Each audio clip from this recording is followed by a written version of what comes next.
రూప సందర్శన యోగం మొదటి శ్లోకం చూస్తే అర్జునుడు, నాకు నీవు చెప్పిందంతా బాగా అర్థమైంది. నేను పూర్తిగా నువ్వు చెప్పిన దాన్ని అంగీకరిస్తున్నాను. నువ్వే దేవుడువు, నీవే సర్వకారణ కారణుడు అని అన్నిటినీ నేను చెప్పిన దాన్ని ఏదైతే నువ్వు చెప్పావో దాన్ని అంతటినీ నేను ఏకగ్రీవంగా అంటే యథార్థమైందని నేను అంగీకరిస్తున్నాను అని చెప్తాడు. మళ్ళీ ఇక్కడ నువ్వు వర్ణించిన రీతిగా నీ యథార్థ రూపం నా ఎదుట చూడగలిగినను, మళ్ళీ నువ్వు ఏ విధంగా నువ్వు నా ఎదుటే కనిపిస్తున్నావు, సమస్త విశ్వం నందు నీవు ఉన్నావు అంటున్నావు, ఎలా ప్రవేశించావో నేను గాంచగోర్చున్నాను, నా కన్నులతో నేను స్వయంగా గాంచగోర్చున్నాను, నీ యొక్క ఆ బ్రహ్మాండమైన రూపాన్ని నేను దర్శించగోర్చున్నాను అని అడుగుతున్నాడు.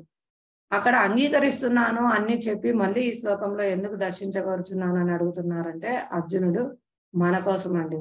ఈ భవిష్యత్తులో ఎంతో మంది నేను భగవాన్ అని మూర్ఖులు అందరూ వస్తారు.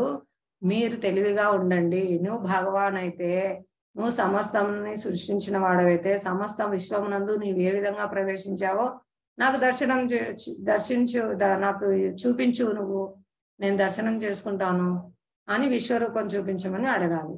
అందువలన అర్జునుడు మన కోసము చూడండి భగవంతుని విశ్వస్వరూప సందర్శన యోగం ఆయన ఏమైనా చేయగలడు, సమస్త విశ్వంలో ప్రవేశించి సమస్త విశ్వరూప దర్శనాన్ని మనకు చూపించగలడు, ఎవరిని పడితే వాళ్ళని భగవాన్ అనకూడదు అని మనకి ఇక్కడ ప్రూవ్ చేస్తున్నారు. కాబట్టి మనం ఎవరైనా బయట ప్రతి ఒక్కరు ఇప్పుడు ఈ కలియుగాంతంలో 4,30,000 సంవత్సరాల కలియుగంలో ఇప్పుడు 5,000 సంవత్సరాలే జరిగిందండి.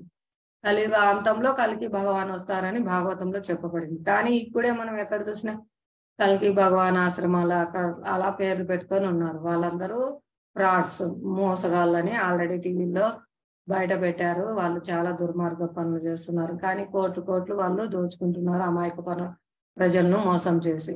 కాబట్టి ఇలాంటి భగవాన్లు ఎక్కడ మనం ఎంకరేజ్ చేయకుండా ప్రజలు మేల్కోవాలని అర్జునుడు మనకు విశ్వరూపాన్ని చూపించమని అడుగుతున్నారు. మళ్ళీ ఆయనకు చూసే కన్నులు లేవు అన్నమాట. చూసే కన్నులు లేవు, నువ్వు చూడలేవు అని అంటారనమాట. ఇక్కడ దొంగ స్వాములు, దొంగ భగవాన్లు, నేను చూపించగలను, నీకు చూడలేవు. కానీ కృష్ణుడు ఏం చేశారండి, అర్జునుడికి చూడగలిగే దృష్టి నేత్రాలు ఇచ్చారన్నమాట.